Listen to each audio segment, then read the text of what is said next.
นิคมหนึ่งชื่อว่าเกสะปุตตนิคมแต่ก่อนที่พระพุทธเจ้าจะเสด็จไปนั้นพระเกียรติคุณของพระองค์ได้แผ่ไปก่อนคนทั้งหลายได้ยินชื่อเสียงและคุณธรรมความดีของพระพุทธเจ้าว่าพระสมณโคดมออกบวชจากสักยะสกุลเป็นพระอรหันตสัมมาสัมพุทธเจ้าเป็นผู้ตรัสรู้ดีตรัสรู้ชอบด้วยพระองค์เองทรงสมบูรณ์ด้วยวิชาและจรณะเสด็จไปดีแล้วเป็นผู้รู้แจ้งโลก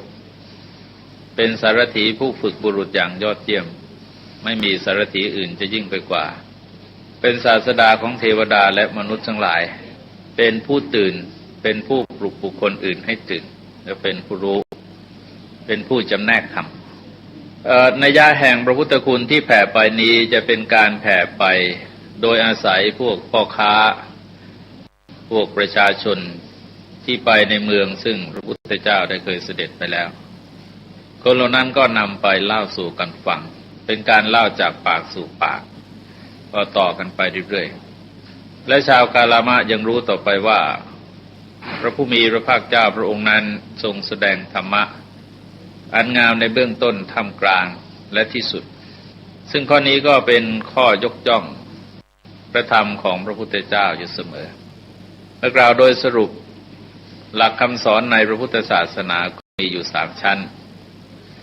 ชั้นแรกก็คือศีลสิกขาชั้นที่2ก็คือจิตสิกขาชั้นที่3ก็คือปัญญาสิกขาเพราะฉะนั้นคำว่างามในเบื้องต้นท่ามกลางที่สุดก็คืองามในเบื้องต้นด้วยศีลงามในท่ามกลางด้วยสมาธิและงามในที่สุดด้วยปัญญาในแต่ละชั้นของศีลสมาธิปัญญาก็มีความถูกต้องสมบูรณ์ในแต่ละจุดของธรรมะเหล่านั้นคำสอนของพระองค์ทรงสมบูรณ์ด้วยอรรถะคือตัวเนื้อความและพยัญชนะคือตัวอักษรที่เป็นสื่อแสดงความหมายเหล่านั้นนี่ก็เป็นข้อที่เรานำมาสวดสรรเสริญพระพุทธคุณกันในเวลาทำวัดเช้าทุกวันในช่วงตอนนี้ก็มีข้อที่ควรทำความเข้าใจในเรื่องของอรรถะได้แก่ความหมายที่ทรงใช้พยัญชนะเป็นสื่อของความหมายพุทธศาสนิกชนจะต้องศึกษาให้เข้าใจในรูปของอรรถะว่าคำนี้ที่ท่านใช้นั้นโดยอรรถะมันหมายความว่าอย่างไงอย่างยกตัวอย่างเช่นคำว่าเมตตาหรือคำว่ากรุณาเป็นต้นซึ่งเป็นคำพื้นๆเราก็ต้องดูในรูปของอรรถะว่าท่านหมายความว่าอย่างไรจึงจะเรียกว่าเมตตามีขอบข่ายแค่ไหน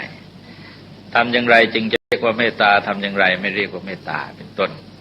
และโดยพยัญชนะก็คือคำที่นำมาใช้ข้อนี้บางครั้งบางคราวคำเดียวเนี่ยคือตัวพยัญชนะคำเดียวกันแต่ไปวางอยู่ในที่แตกต่างกันโดยอรรถะก็ไม่ตรงกันทีเดียวคือจะมีความเข้มข้นความเจือจางที่ไม่เหมือนกันยกตัวอย่างเช่นว่าปัญญาที่ใช้ในที่ทั่วไป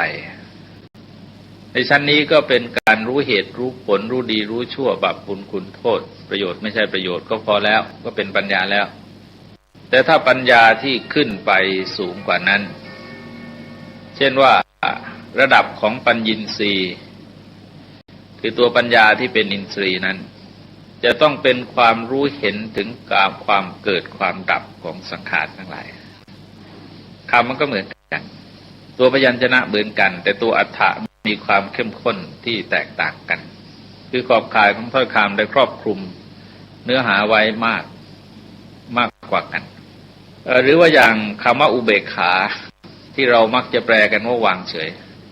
จะอยู่ในที่ต่างๆในพระพุทธศาสนาถึง10 แห่งด้วยกันในแต่ละแห่งบางทีก็เป็นเรื่องธรรมดาสามัญเป็นการมองปัญหาในแง่ของข้อเท็จจริง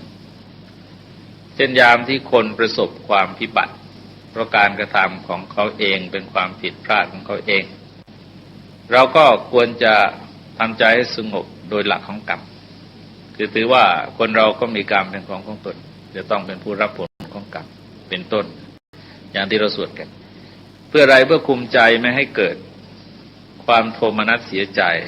ในกรณีที่คนซึ่งประสบความพิบัติเป็นญาติพี่น้องของเราแล้วก็ไม่ให้ดีใจในกรณีที่คนซึ่งประสบความพิบัติเป็นศัตรูของเรา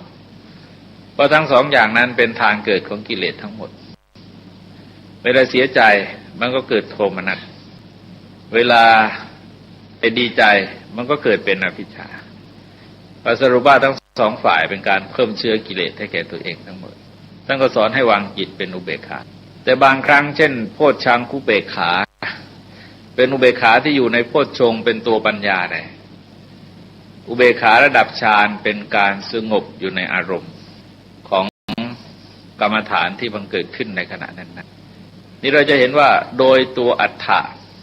ไม่เหมือนกันทีเดียวแต่ก็ไม่ได้ทิ้งกันเลยนะฮะไม่ถึงกับทิ้งเลยโดยพยัญชนะใช้คำเดียวกันแต่บางครั้งเป็นคำที่แปลกนะฮะยังยกตัวอย่างว่าอกตัญญูอกตัญญูบางแห่งเป็นชื่อที่แปลกซึ่งโดยความหมายทั่วไปเราก็ใช้หมายถึงคนที่ไม่รู้คุณความดีที่คนอื่นมีแก่ตนแต่ถ้าไปวางไว้ในที่บางแห่งหมายถึงอารมณ์ของพระอรหันต์ไปเลยคือหมายถึงคนที่ไม่หวั่นไหวไปตามอำนาจของอารมณ์ที่เกิดขึ้น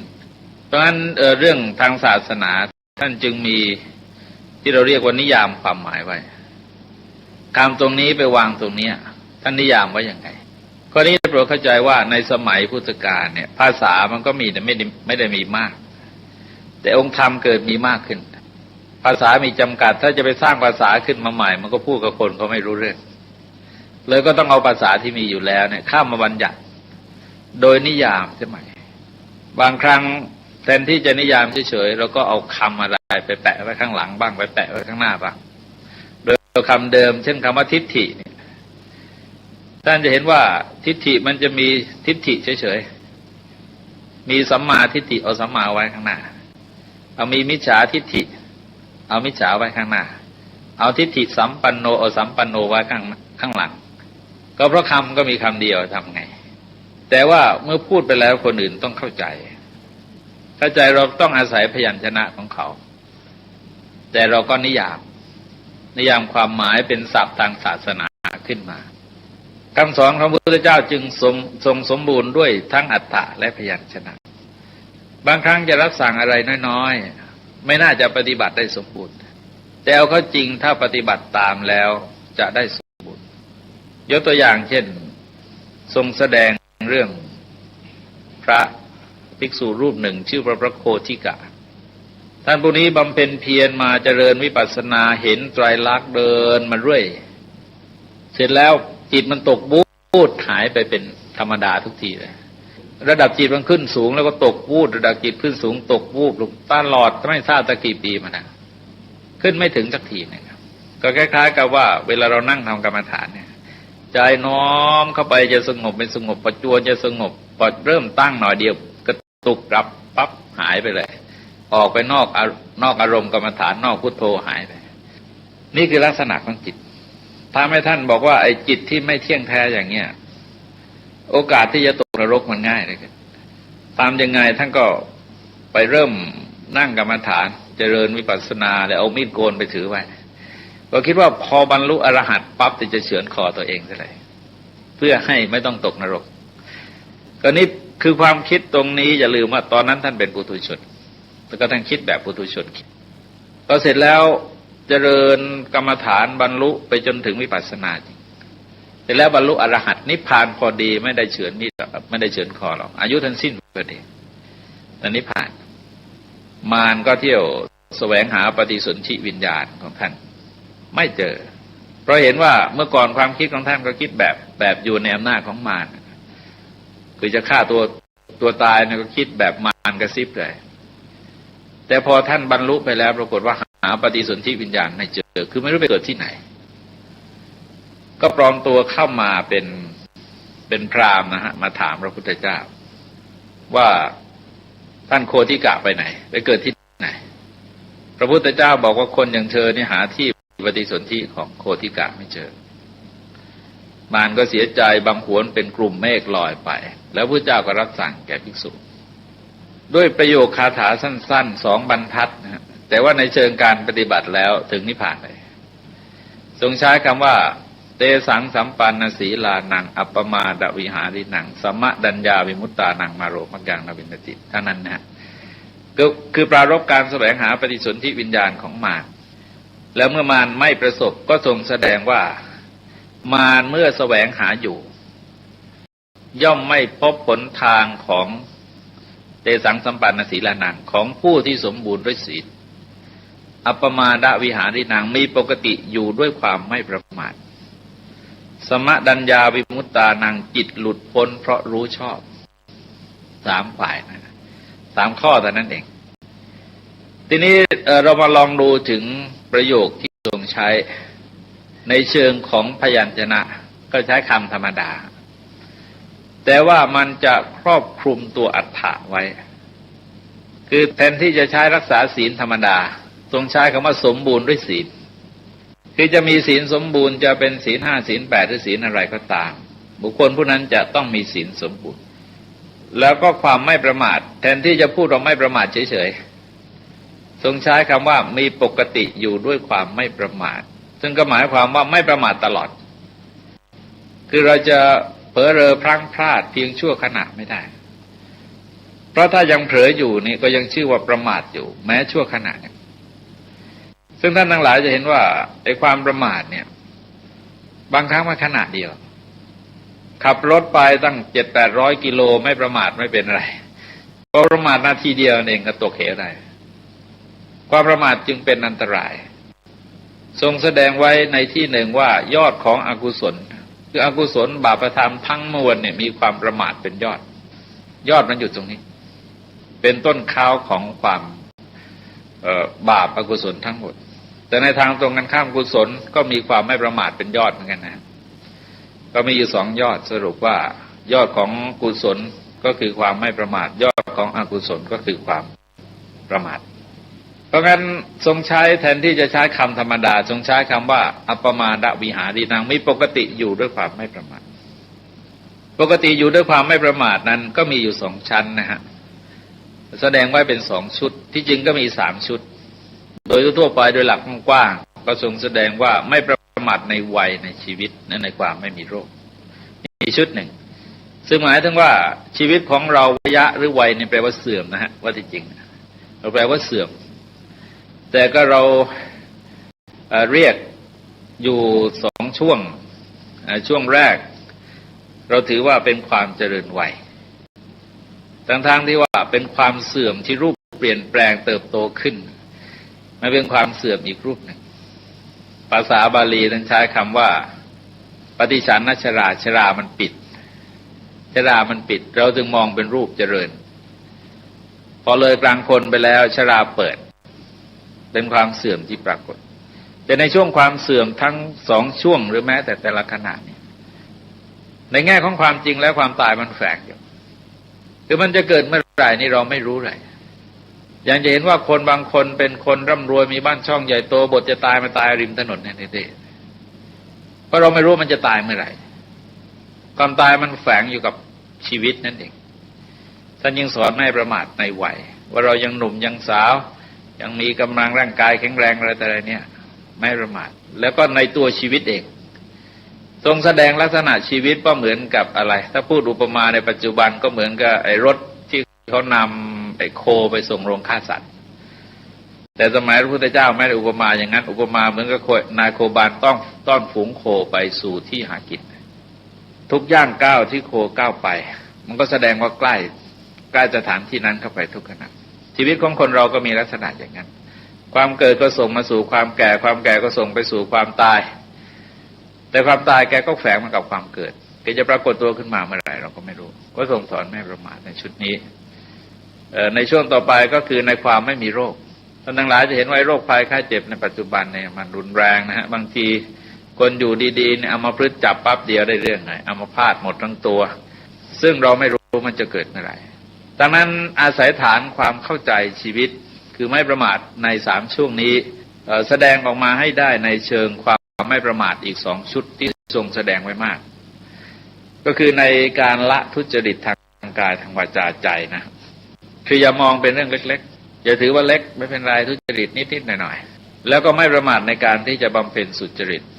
คือจะเล็กๆน้อยๆก็เอาไปเลยในข้อนี้ทรงแสดงไว้โดยสรุปว่าคนไม่ควรดูหมิ่นว่าบาปมีประมาณน้อยแล้วจะไม่ให้ผลหรือบุญมีประมาณน้อยแล้วจะไม่ให้ผลเพราะว่าฝนเนี่ยมันก็ตกลงทีละอย่างแต่ว่าตกบ่อยๆก็ทำภาชนะที่รองรับให้เต็มได้ฉันใดจิตใจของบุคคลก็มีลักษณะเช่นเดียวกันคือถ้าสะสมเก็บสะสมความประมาทเอาไว้ในที่สุดมันก็เต็มด้วยบาปถ้าไม่ประมาทมันก็เต็มด้วยบุญได้และที่สำคัญอย่างยิ่งก็คือว่าตัวไม่ประมาทในการละความเห็นผิดทำความเห็นให้ถูกต้องในข้อนี้เวลาทรงแสดงในรูปของสังสารวัฏนะที่พฤติกรรมที่เราเห็นที่ทรงชี้ในจุลกรรมวิภังคสูตรในมัชฌิมานิกายถึงแสดงถึงหลายลักษณะที่สับสนซึ่งเราเห็นในขณะนี้คือว่าการกระทำเขาในขณะนี้มันดูแล้วมันไม่น่าจะเจริญแต่ทำไมคนบางคนมันตายไปเกิดในสุคติได้พระพุทธเจ้าทรงชี้ว่าที่เป็นเช่นนั้นเพราะอะไรเพราะกุศลกรรมในอดีตมันตามมาทันให้ผลนั้นอย่างหนึ่งเพราะเกิดสัมมาทิฏฐิขึ้นในขณะนั้นคือก่อนจะตายมันเกิดสัมมาทิฏฐิอย่างยกตัวอย่างเช่นมัทธกุณฑลีเทพบุตรตลอดชีวิตมันก็มีพ่อเป็นมิจฉาทิฏฐิจะตายแล้วประงับอย่างนี้นะฮะพระเจ้าเสด็จมาโปรดเปล่งรัศมีฉายแสงเข้าไปดูแกหันกลับมายกมือไหว้ก็ไม่ได้ตอนนั้นจะตายแล้วมือยกไม่ขึ้นทำจิตให้เลื่อมใสอย่างเดียวมันเกิดสัมมาทิฏฐิขึ้นในขณะมันก็กลายเป็นตัวแปรทำให้ไปเกิดในสุคติได้อันนี้มันก็ไปยุติด้วยหลักที่ทรงแสดงว่าเมื่อจิตเศร้าหมองก็หวังได้ว่าไปเกิดในทุกข์เมื่อจิตผ่องแผ้วก็หวังได้ว่าไปเกิดในสุคตินี่ก็คือหลักที่สำคัญเพราะฉะนั้นตัวสัมมาทิฏฐิเนี่ยอย่าประมาททีเดียวว่าคือมิจฉาทิฏฐิก็อย่าประมาทต้องรีบละสัมมาทิฏฐิก็อย่าประมาทต้องรีบสร้างจะเป็นหลักคุ้มครองใจได้ทีนี้อีกชุดหนึ่งเป็นเรื่องของอารมณ์ทรงแสดงไว้4ข้อเหมือนกันคือระวังใจอย่าให้กำหนัดในอารมณ์เป็นที่ตั้งแห่งความกำหนัดคือรูปเสียงกลิ่นรสที่ใจเราไปกำหนดว่าสวยงามน่าใคร่น่าปรารถนาน่าพอใจเนี่ยถ้าใจเราไปกำหนัดมันก็เพิ่มกิเลสสายโลภะขึ้นปริมาณมันก็สูงขึ้นแล้วระวังใจอย่าให้ขัดเคืองในอารมณ์เป็นที่ตั้งแห่งความขัดเคืองซึ่งก็อาจจะเริ่มด้วยความไม่ยินดีไม่พอใจหงุดหงิดโกรธจนถึงประทุษร้ายพยาบาทอาฆาตจองเวรหายมันก็เพิ่มกิเลสสายโทสะเพราะการปฏิบัติธรรมะจะต้องลดกิเลสวิธีใดก็ตามถ้ามันเพิ่มกิเลสแล้วต้องพยายามปิดและระวังใจไม่ให้หลงในอารมณ์เป็นที่ตั้งแห่งความหลงซึ่งก็หมายถึงการพยายามใช้ปัญญาที่จะหลงอะไรก็ตามที่ผ่านเข้ามาในชีวิตต้องยึดหลักของโยนิโสมนสิการคือทำใจโดยบานแยบคายวิเคราะห์แล้วก็ข้อสุดท้ายก็คืออย่าให้มัวเมาในอารมณ์มันเป็นที่ตั้งแห่งความมัวซึ่งก็หมายถึงว่าทั้งหลงทั้งประมาทถ้าถึงกับมัวเมาหมกมุ่นอยู่ในเรื่องนั้นๆซึ่งเราจะเห็นว่าชีวิตของคนเราบางครั้งถ้าพอหลงก็ยังชั่วหน่อยเราก็ถูกกลับได้ถ้ามัวเมาแล้วมันบวกไปเลยทั้งไอ้ตัวสติก็อ่อนและตัวปริมาณความหลงก็เพิ่มความปริมาณความประมาทมันก็สูงเหล่านี้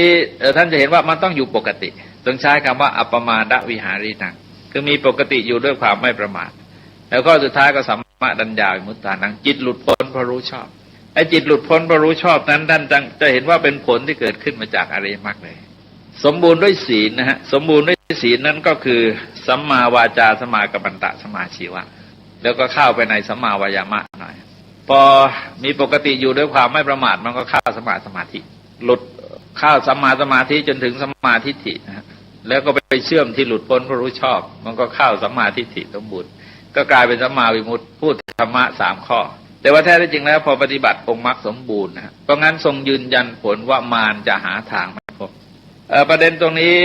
ท่านทั้งหลายจะเห็นหลักอีกประการหนึ่งซึ่งในทางพระพุทธศาสนาแสดงนะฮะที่เราจะเห็นว่ามันจะมีสิ่งที่เรียกว่าปฏิสนธิวิญญาณไปถือกำเนิดที่มารหาไม่พบแล้วพระพุทธเจ้ารับสั่งว่าที่ไม่พบเพราะเหตุอะไรซึ่งก็หมายความว่าถ้าท่านโคทิกะท่านไม่มีคุณธรรมเหล่านี้มารก็ต้องหากำเนิดพบกำเนิดในที่ต่างๆแต่ว่าพอดีท่านเกิดบรรลุอรหันต์เป็นพระอรหันต์มารก็หาไม่พบจึงหมายความว่ามารประเภทที่เรียกว่าเป็นเทวบุตรมารน่ะมีจริงนั้นอย่างหนึ่งแล้วก็มีตัวปฏิสนธิวิญญาณซึ่งเป็นกลุ่มของกิเลสกลุ่มของกรรมนะฮะก็วิญญาณ3อย่างจะต้องไปถือกำเนิดตามสมควรแก่กรรมที่บุคคลได้กระทำเอาไว้ตราบใดที่ไอ้เชื้อกิเลสเชื้อกรรมยังไม่หมดการเป็นว่ายตายเกิดในสังสารวัฏจะต้องมีอีกต่อไปอันนี้ก็มา ให้ท่านทั้งหลายดูคำว่าอัฏฐะและพยัญชนะ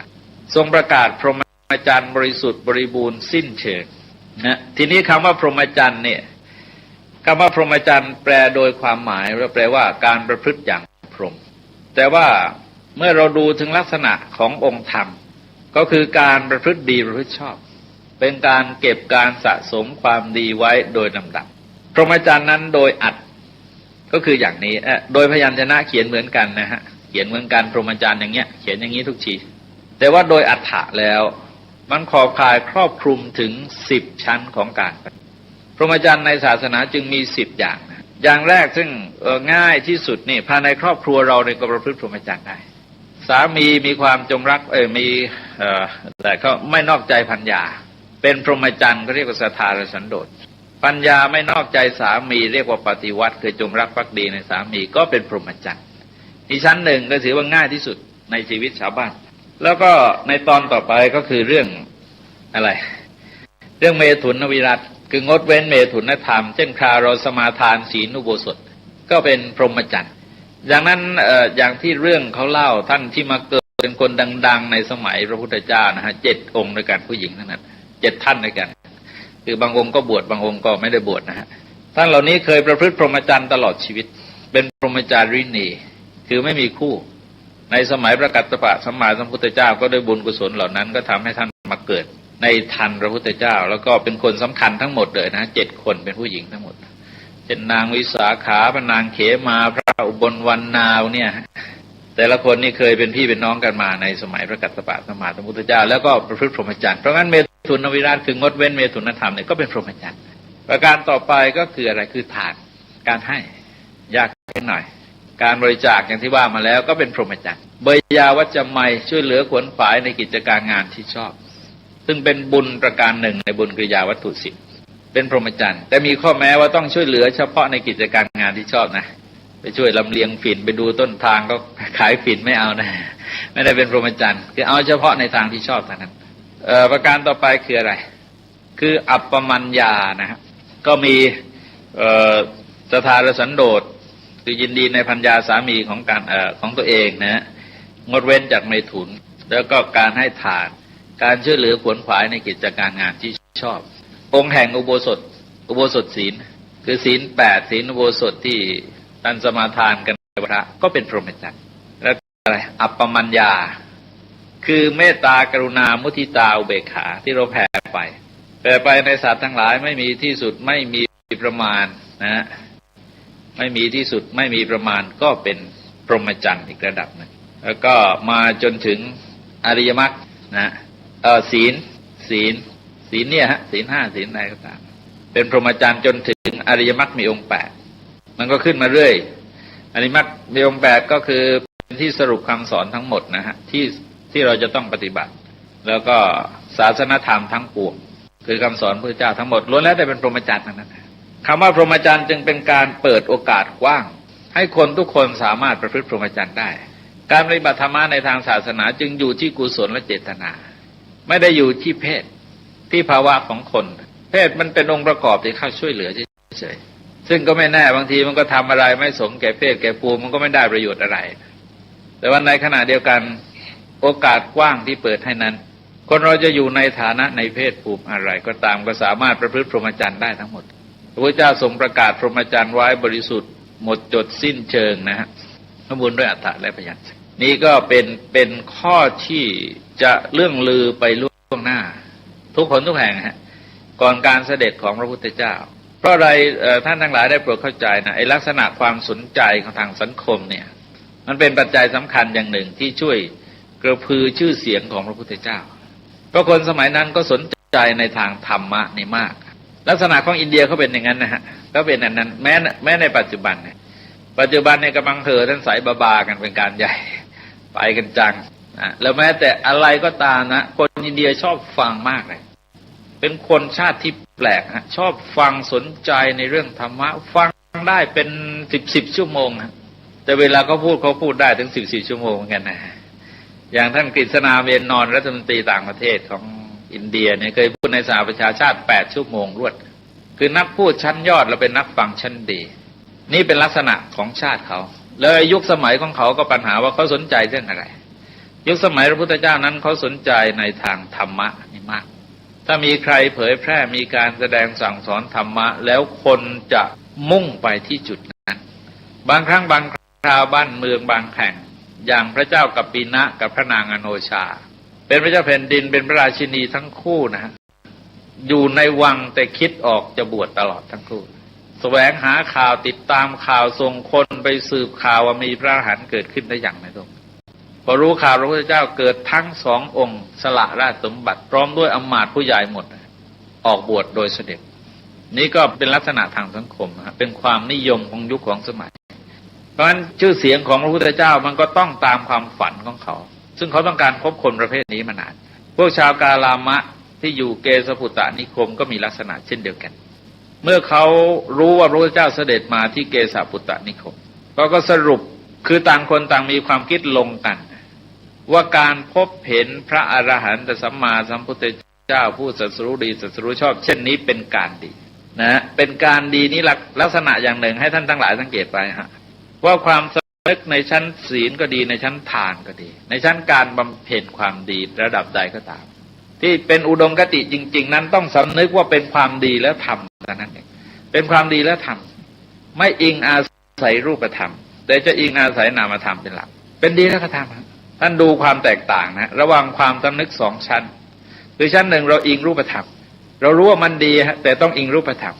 เราจะให้ทานสักทีหนึ่งจะมีการบริจาคอะไรต้องนัดโทรทัศน์นัดหนังสือพิมพ์นัดนักข่าวมาเต็มเลยไม่งั้นยังไม่บริจาคมันอิงรูปธรรมถ้าไม่มีโทรทัศน์มาฉันไม่ให้ยังไม่บริจาคต้องรอก่อนแต่ถ้าเราอิงนามธรรมก็ถือว่ามันเป็นความดีแล้วทำไม่จำเป็นนะเพราะความดีมันดีเสร็จไปแล้วมันเสร็จไปเรียบร้อยแล้วมันไม่ได้เพิ่มขึ้นเพราะมีคนรู้เห็นเป็นพยานนะฮะไม่ได้เพิ่มขึ้นเพราะมีคนเป็นพยานตัวความดีนั้นดีไปเสร็จจะอิงรูปจะอิงนามธรรมเพราะอิงนามธรรมเนี่ยจะพร้อมทำความดีได้ทั้งต่อหน้าคนรับหลังคนทำได้ตลอดมันดีไปเรียบร้อยแล้วนั่งกรรมฐานจะให้ทานจะรักษาศีลจะบำเพ็ญสาธารณประโยชน์อะไรมันความดีก็เรียกว่าเพราะเห็นว่ามันดีอ่ะมันดีแล้วก็ท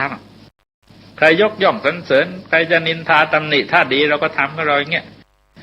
แล้วจะไม่หวั่นไหวไปตามแรงยกย่องหรือตามแรงนินทาเพราะถ้าเราเต้นไปตามจังหวะนินทาของคนหรือยกย่องของคนเรารู้ว่ามันดีแต่ต้องอิงรูปธรรม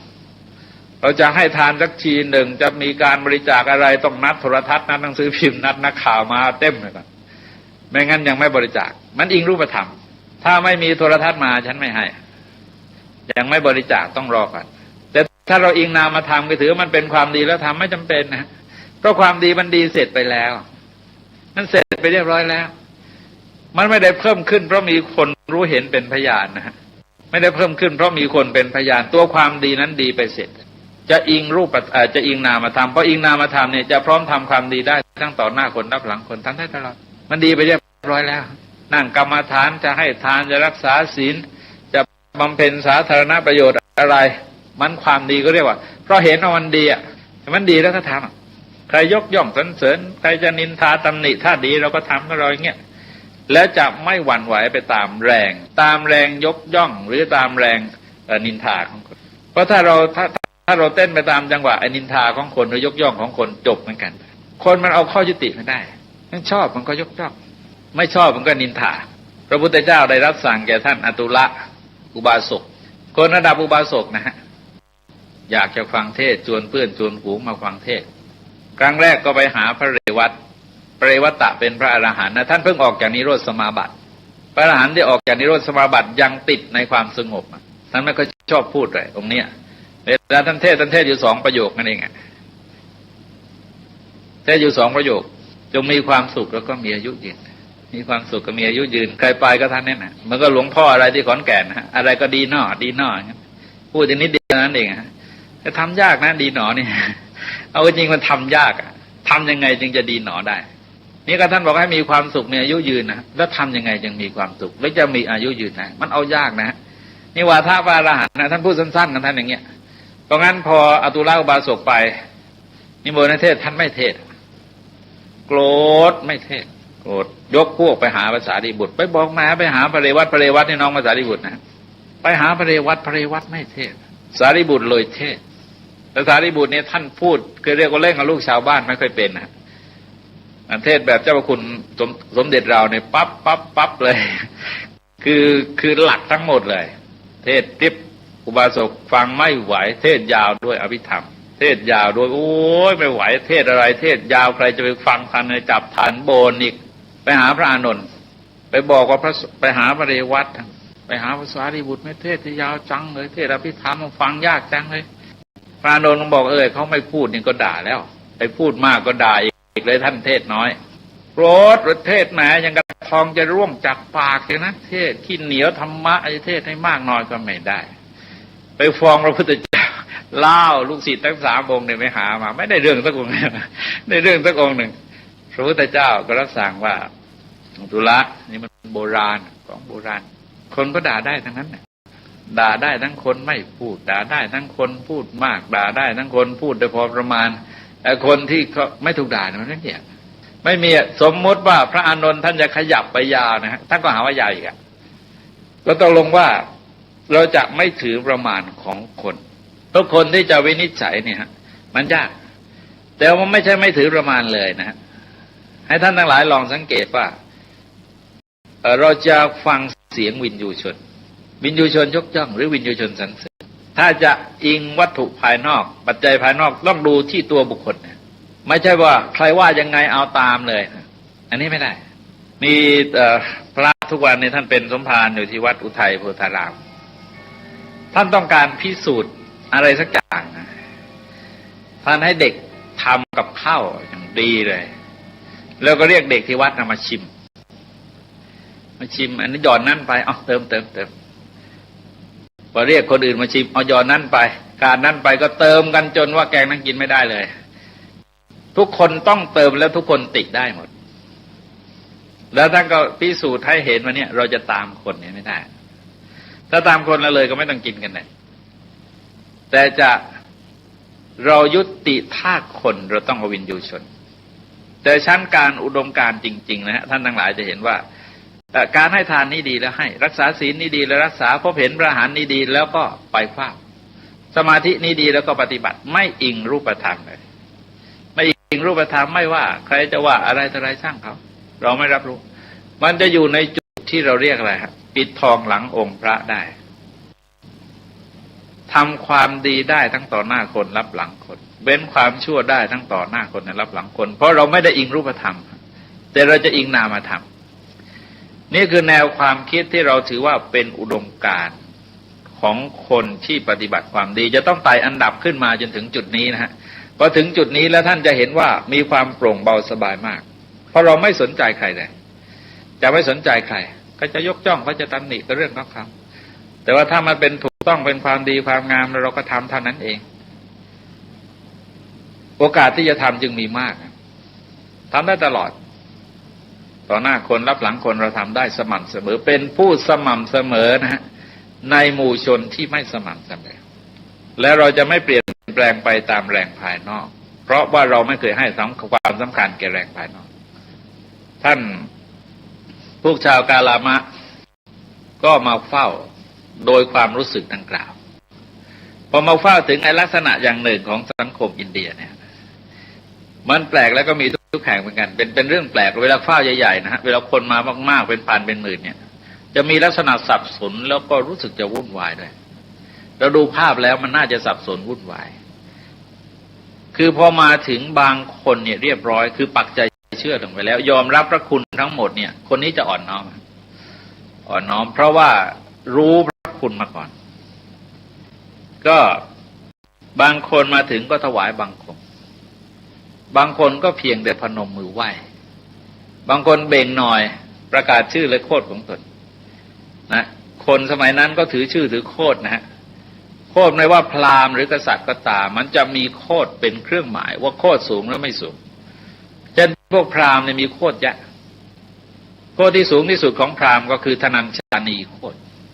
เดี๋ยวก็บอกว่าเกิดมาจากกระหม่อมของพระพรหมพวกกษัตริย์นี่ก็คือโคตมโคดเป็นวงที่สูงสุดในบรรดากษัตริย์ทั้งหลายประกาศชื่อโคดนี่ก็แสดงว่าเบ่งหน่อยนะฮะเบ่งหน่อยเพื่อแสดงว่าฉันก็ไม่เบานะบางคนก็ยืนเฉย ก็แสดงอาการไปตามปกติคือตามพื้นความรู้สึกยอมรับว่ายอมรับพระพุทธเจ้ามากน้อยแค่ไหนตอนนั้นยังไม่รู้ว่าอะไรจริงอะไรเท็จนะฮะก็แสดงอาการไปอย่างนั้นในกรณีนี้มันเป็นปัญหาพระพุทธเจ้าจึงไม่ต้องไปทำอะไรอย่างนี้ในคราวเสด็จโปรดพระเจ้าพิมพิสารที่ท่านเคยพบในพุทธประวัตินะฮะท่านจะเห็นว่าอาการมันก็เหมือนกันฮะแบบเนี้ยมาอย่างเงี้ยคนมากๆก็แสดงอาการการรู้สึกจะวุ่นวายพอสมควรแต่ในที่สุดต้องสงบลงพอคนหนึ่งเริ่มถามปัญหาว่ามีสมณพราหมณ์เป็นอันมากมาในที่เนี้ยมาถึงก็เชิดชูแสดงวาทะของตนอย่างนั้นดีหมดเลยตนแล้วเสร็จแล้วก็ไปเหยียบวาทะคนอื่นก็อื่นแสดงว่ายังไงไม่ดีหมดเลยพวกชุดหลังมาอีกอะเชิดชูวาทะของตัวแล้วก็เหยียบวาทะคนอื่นอีกอะตกลงว่ามันสับสนหมดชาวกาลามะเองสับสนหมดเลยแกบอกว่าแกไม่รู้จะเชื่อใครอ่ะมันพูดน่าเชื่อทั้งนั้นเลยไอ้คนก่อนวันก่อนเนี่ยมาเนี่ยก็พูดน่าเชื่อแต่พอมาถึงอีกคนหนึ่งมาล้มล้างวาทะนั้นหมดแล้วก็เชิดชูวาทะของตัวเองก็น่าเชื่ออีกอ่ะพออีกคนมาถึงก็บันล้มของคนก่อนแล้วก็เชิดชูวาทะคนเองก็น่าเชื่ออีกตกลงมันสับสนหมดเลยไม่รู้จะเชื่อใครดีทีนี้ท่านทั้งหลายจะต้องมองให้เห็นเป็นภาพนะฮะคือการศึกษาพระไตรปิฎกนี่เราต้องมองเห็นเป็นภาพเราจะเห็นว่าไอ้ลักษณะทางสังคมของอารยันเนื่องจากเป็นยุคที่เขาสนใจในธรรมจนเผ่านี้จึงมีเขาเรียกว่าสันทาคารสันทาคารเป็นลักษณะศาลานะลักษณะศาลาเป็นที่พักเป็นที่ประชุมศาลาประจำหมู่บ้านคล้ายๆกับศาลาประชาคมในปัจจุบันเนี่ยคนจะมาประชุมกันในที่นั้นเพราะงั้นนักบวชไปก็จะไปที่นั่นพอคนมารู้ว่านักบวชไปเขาก็จะไปประชุมอยู่ที่นั่นแล้วก็ทำให้เห็นว่าลักษณะของเกสปุตตนิคมเนี่ยมันคล้ายๆกับอะไรสีกั๊กอะไรเนี่ยใกล้ๆกับบางลำพูไอ้สแควร์สี่แยกบางลำพูเนี่ยนะฮะคือคนไปทางที่โน้นที่นี้มากันเรื่อยแล้วก็คนก็ไปฟังกันเรื่อยแล้วก็แสดงวาทะกันเรื่อยจนพวกชาวกาลามะนั้นมีความสับสนหมดเลยน่าฟังน่าเชื่อถือทางนั้นแต่ว่ายังไม่ปฏิบัตินะเพราะว่าพอเริ่มจะปฏิบัติแล้วเพื่อนมาล้างโอ้อย่างนี้ไม่ได้ต้องของฉันต้องอย่างนี้แสดงวาทะกันไปก็เลยก็เดินทางไม่ถูกสักทีหนึ่งพระพุทธเจ้านั้นเขาเรียกว่าเป็นเทศนาโวหารคือทรงฉลาดในโวหารในการเทศท่านทั้งหลายเห็นว่าถ้าพระพุทธเจ้ามาไม้เดียวกับเขานะฮะจบเทศไม่ได้ไม่เทศบอกพวกเธอสงสัยถูกแล้วความสงสัยของพวกเธอเนี่ยเป็นการสงสัยในเรื่องที่ควรสงสัยแล้วก็เสร็จแล้วกาลามะทั้งหลายพวกเธออย่าเชื่อโดยฟังตามกันมาอย่าเชื่อโดยฟังสืบกันมาอย่าเชื่อว่าเป็นของเก่าอย่าเชื่อโดยการตรึกนึกเอาเองอย่าเชื่อกันโดยคาดคะเนอย่าเชื่อโดยตรึกเอาตามอาการนะฮะก็เห็นอาการแล้วก็น่าเชื่อคือบางทีมันไม่น่าเชื่อเราจะเห็นว่าบางทีคนที่ทำประโยชน์เพื่อตัวเองอย่างใกล้ๆกับไอ้นายพรานที่ต้องจะจับสัตว์เนี่ยมันลักษณะสงบเสงี่ยมยิ่งกว่าพระเลยนะเพ่งสงบเสงี่ยมนั่งนิ่งเลยนะแต่มันจ้องจับสัตว์นะนายพรานจ้องจับสัตว์เนี่ยสงบเสงี่ยมไหวไม่ได้ไหวตัวไม่ได้เช่นพวกไปต่อนกเขาอะไรเนี่ยเราจะเห็นว่าคนนิ่งเลยนะสงบเสงี่ยมถ้าเราดูตามอาการโอ้โหคนนี้เคร่งจังแต่ไม่รู้ก็มันมีลักษณะดูอาการเราไม่ได้เราต้องดูอย่างอื่นด้วยฮะตรึกนึกก็ตามอาการกันไม่ได้หรือว่านึกเดาออกกันไม่ได้หรือว่าไอ้คนนี้มันพูดตรงกับความเห็นเราไอ้ความเห็นเราไม่แน่มันถูกหรือเปล่าพอใครมาตรงกับเราถือถูกต้องแล้วก็ไม่ได้หรือว่าอะไรหรือว่าคนนี้เป็นคนที่น่าเชื่อถือก็ไม่ได้ไปเชื่อถือไม่ได้คือหมายความว่าเราจะเชื่อทันทีไม่ได้นะฮะเชื่อทันทีไม่ได้เท่านั้นเองนะฮะประโยคทั้งหมดเนี่ยทรงใช้คำเนี่ยเพื่อให้เท่านั้นเองคือไม่ใช่ว่าเชื่อโดยทันทีแต่ว่าท่านทั้งหลายจะเห็นว่าในชั้นของการฟังเราก็เคารพมติของผู้พูดแต่ว่าการจะเชื่อถือนั้นเราต้องนำมาการกรองนะฮะนำมาการกรองนำมาพินิจพิจารณาอีกทีหนึ่งวิธีแสดงของพระพุทธเจ้าก็แนวนี้อย่าเชื่อแม้แต่ว่าคนนี้เป็นครูบาอาจารย์ของเรา แต่เราลองดูนะฮะไอ้หลักที่ว่าไม่ควรเชื่อ10 ข้อเนี่ยในแง่เป็นจริงแล้วเนี่ยที่เราเชื่อกันอยู่ตั้งแต่ไหนแต่ไรก่อนยุคพระพุทธเจ้านี่แหล่งความเชื่อมาจากไหนฮะมันก็มาจาก10 ข้อนั้นนะมันจะ10 ข้อนั้นเราไม่อื่นไปได้เราลองดูนะฮะว่าแหล่งความเชื่อที่ทางศาสนาพุทธเรายอมรับเนี่ยมันจะมี3 แหล่งหนึ่งคือประสบการณ์ตรงหมายความเราเห็นด้วยตาได้ยินด้วยหูสูดดมด้วยจมูกลิ้มด้วยลิ้นถูกต้องด้วยกายแล้วก็ตรึกนึกด้วยใจเราเชื่อถูกต้องยุติไหมไม่ถูกต้องนะว่าที่จริงมีบ่อยไปที่เราเดินมากลางคืนบางทีไปเหยียบเอาเชือกนึกว่างูก็ขนาดสัมผัสด้วยตัวเองยังผิดเลยยังผิดเลยฮะมองคนไกลๆไปทักก็ผิดก็แสดงว่าตาเราก็จริงมาใช้ไม่ได้แม้แต่ประสาทสัมผัสเองนั้นเรายอมรับแหล่งความเชื่อแต่ไม่ใช่ปรงใจลงไปเลยเพราะอะไรเพราะเราดูตามอาการเนี่ยไม่ได้หรือว่าตัดสินด้วยประสาทสัมผัสไปได้จะต้องผ่านข้าวโยนิโสมนสิการหมดเลยจะต้องนำมาวิเคราะห์หมดเลยนี่คือประสาทสัมผัสนะฮะเขาเรียกประจักษ์ประมาณคือโดยการประจักษ์เป็นแหล่งความเชื่ออีกแหล่งหนึ่งแต่ไม่ใช่รับทั้งรุ่นนะฮะไม่ใช่รับทั้งรุ่น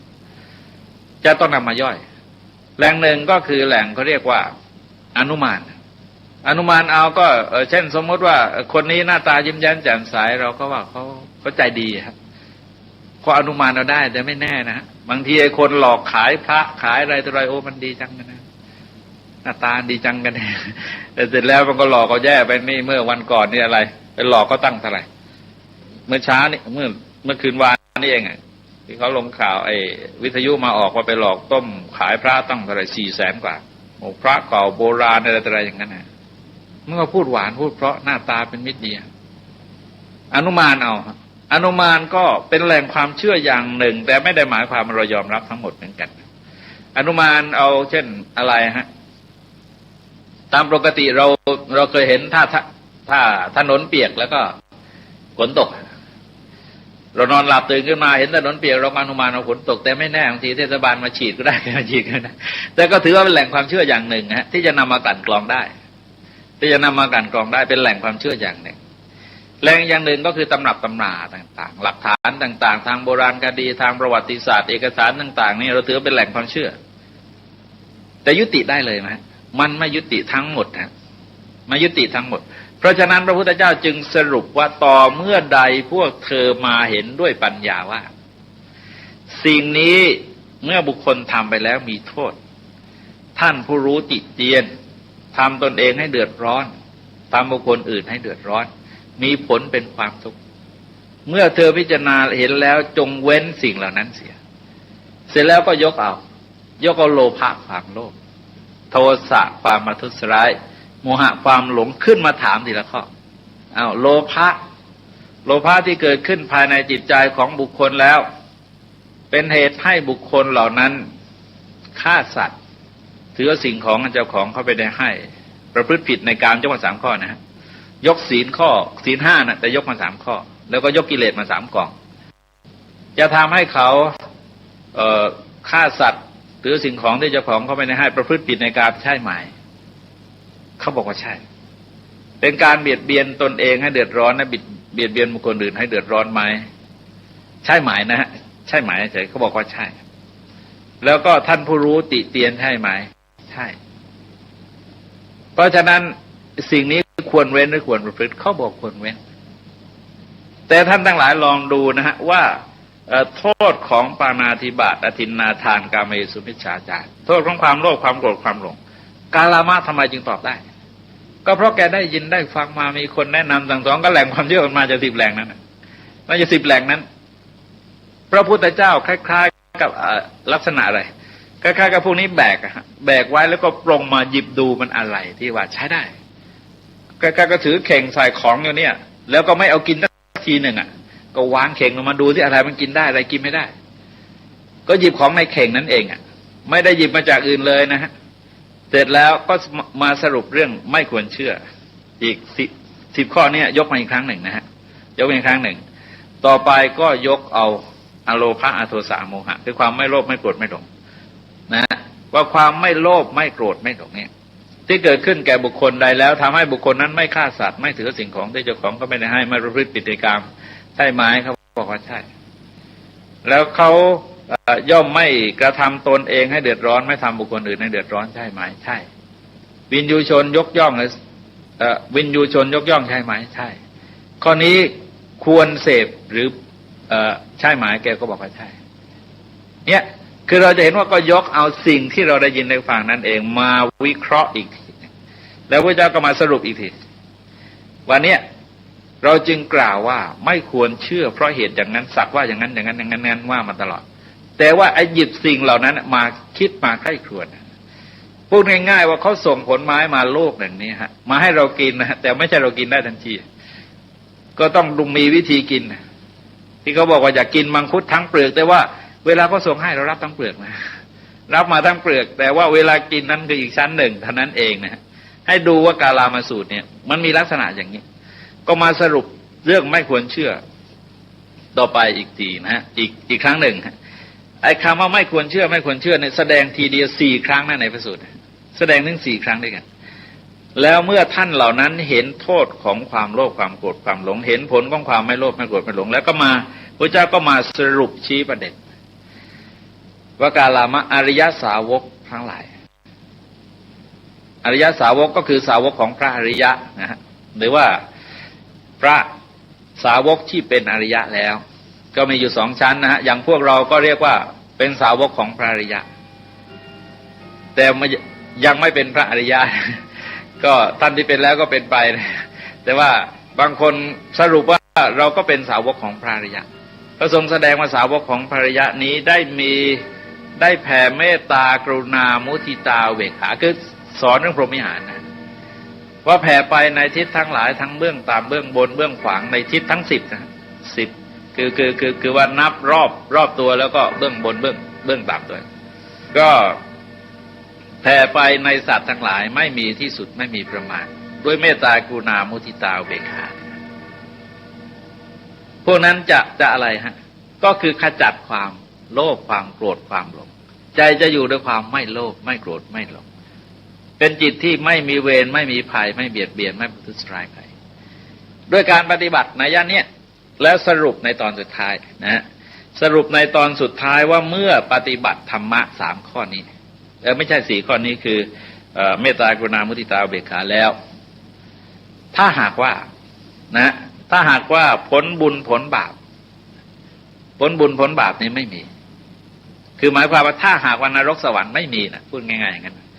จะได้ความอุ่นใจทรงใช้คำว่าความอุ่นใจในเราจะได้4 อย่างแต่โดยสรุป2 อย่างนะฮะโดยสรุป2 อย่างหมายความว่าปรารภเรื่องกรรมเนี่ยชุดหนึ่งปรารภเรื่องสวรรค์นรกในชุดหนึ่งให้เรามีจุดยืนอยู่ที่การทำดีแล้วไอ้ตัวทำดีในที่นี้ทรงยกเมตตากรุณามุทิตาเบกขาขึ้นมาเพราะถ้าเรากระทำความดีแล้วสมมติว่านรกสวรรค์ไม่มีนะสมมติว่านรกสวรรค์ไม่มีชาติหน้าไม่มีเราตรวจดูแล้วเราไม่มีเวรมีภัยใครในปัจจุบันเพราะเราไม่ได้คิดร้ายใครเลยเราก็อยู่สบายในโลกนี้สมมติว่านรกสวรรค์มีเราตายไปเกิดสวรรค์ตายไปเกิดสวรรค์ฮะเพราะงั้น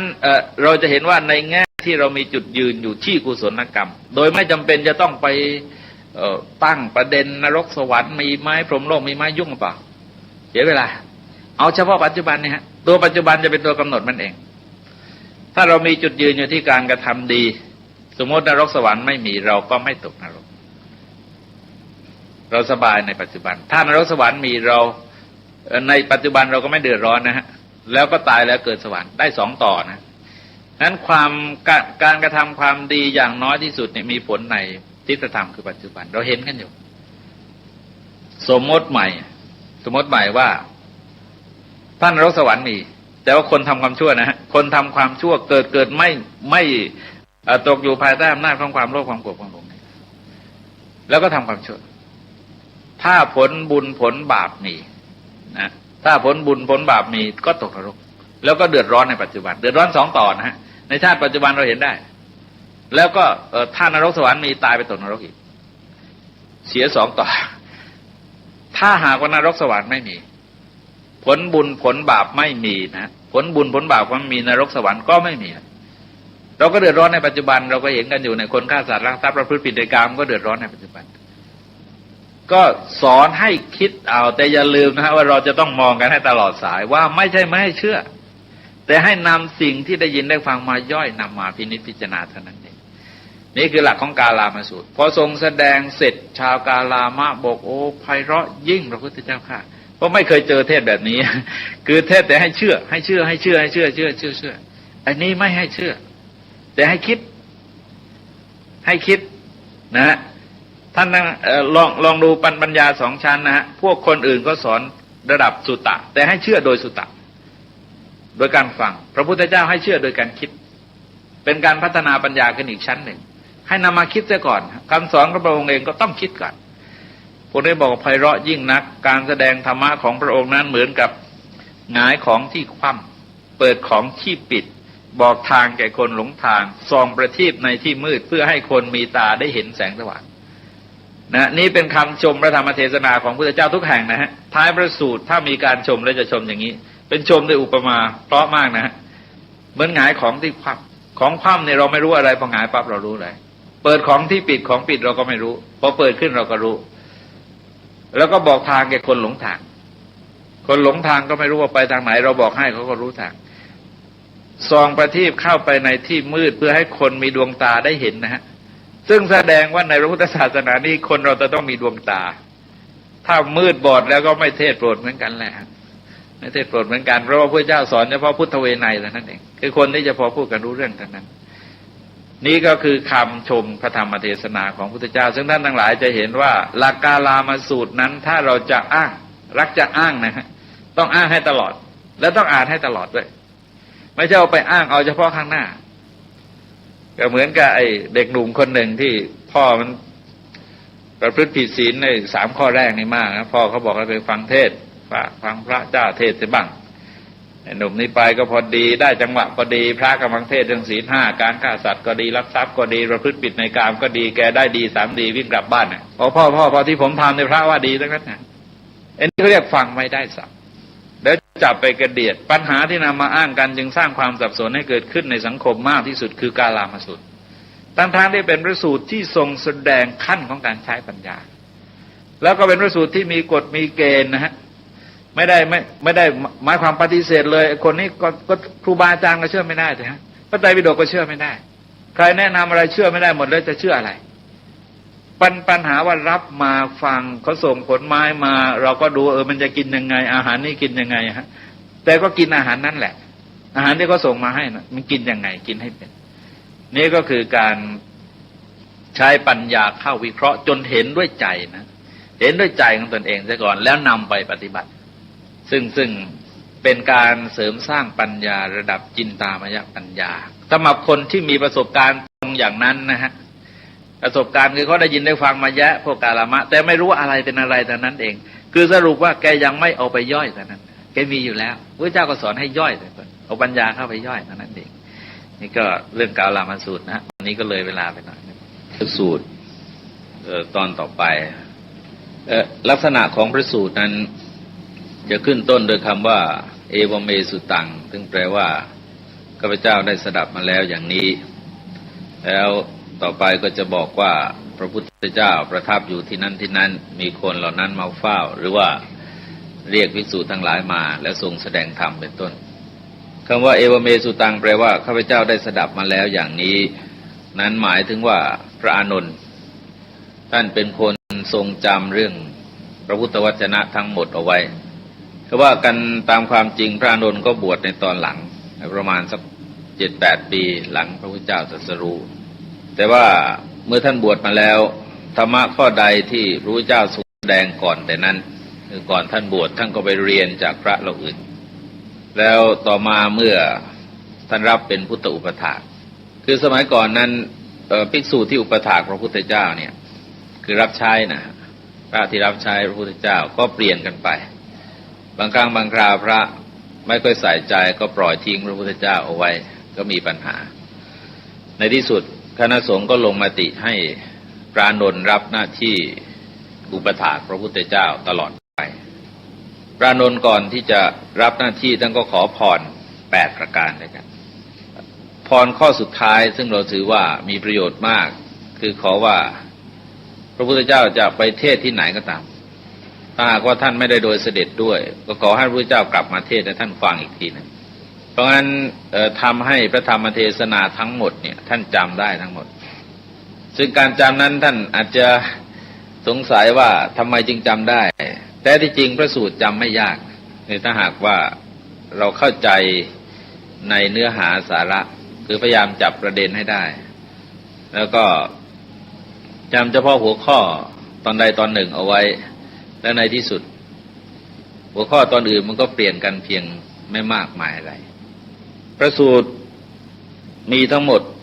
ก็เรียกว่าเป็นหมื่นพระสูตรแต่เฉพาะที่เรียกว่าสุตตะเนี่ยส่วนมากจะขึ้นอย่างนี้เพราะคำสอนของพระพุทธเจ้ามีตั้ง9 ลักษณะด้วยกันเฉพาะลักษณะที่เป็นสุตตะจะขึ้นด้วยคำอย่างนี้หรือว่าพระนนท์ได้บอกแก่พระสงฆ์ในที่ประชุมสังฆายนาบอกแล้วคณะสงฆ์องค์อื่นท่านก็จำเอาไว้เมื่อพระนนท์แสดงไปเสร็จพระสงฆ์ท่านก็สาธยายขึ้นพร้อมหรือถ้าทุกรูปที่สาธยายลงกันก็ถือว่าพระสูตรนี้ก็จำมาถูกต้องคือต่างคนต่างก็จำกันมาคนละทิศละทางนะฮะแต่ว่าเมื่อมาสอบทานกันต้องลงกันถ้าไม่ลงกันก็ต้องหาข้อยุติที่เราเรียกว่าสังฆายนาคำว่าสังฆายนาคือขับคือสวดพร้อมๆกันนะพูดง่ายว่าสวดพร้อมๆกันอย่างที่เราสวดมนต์นี่แหละแต่ว่าเป็นการทำที่มีระบบคือตั้งขึ้นเป็นคณะกรรมการสอบทานพระไตรปิฎกพระพุทธวจนะของพระพุทธเจ้ากันเฉพาะพระสูตรที่จะกล่าวในที่นี้วันก่อนนั้นเราจะเห็นว่าเป็นพระสูตรที่แสดงโดยอัธยาศัยของคนอื่นคือเป็นการแสดงตามอัธยาศัยของชนชาวกาลามะเพราะชนชาวกาลามะเขามีปัญหาที่เกิดความสับสนในด้านความเชื่อว่าแกจะเชื่อใครดีเนื่องจากคนแสดงก็แสดงกันสับสนไปหมดและต่างคนต่างก็ยกวาทะของคนอื่นของตนเองขึ้นมาเชิดชูแล้วก็ข่มขีวาทะของคนอื่นพระพุทธเจ้าก็ทรงแสดงธรรมะในลักษณะที่คล้อยตามอัธยาศัยของชนชาวกาลามะแต่พระสูตรนี้เป็นการแสดงโดยอัธยาศัยของพระพุทธเจ้าเองเป็นพระสูตรที่เราสวดกันแพร่หลายเรียกว่าสารานิยธรรมสูตรคือพระสูตรอันเป็นที่ตั้งแห่งความระลึกถึงกันพระพุทธเจ้าประทับอยู่ที่พระเชตวันอันเป็นอารามของอนาถบิณฑิกะเศรษฐีในกรุงสาวัตถีพระพุทธเจ้านั้นประทับที่พระเชตวันนี่มากที่สุดคือถึง19 พรรษาที่บุพารามซึ่งเป็นเมืองสาวัตถีเป็นการนางวิสาขาสร้างถวายก็6 พรรษาเพราะงั้นประทับอยู่ตั้ง25 พรรษาที่เมืองสาวัตถี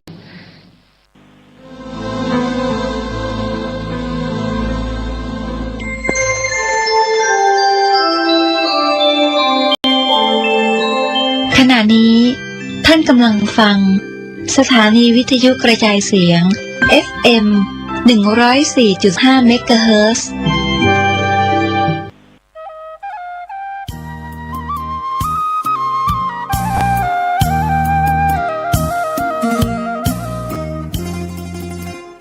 โดยทางคณะสงฆ์คณะศิษยานุศิษย์คณะสัตว์คณะอำเภอเมืองเชียงใหม่เจ้าอาวาสวัดวังสิงห์คำตำบลป่าแดดอำเภอเมืองเชียงใหม่จัง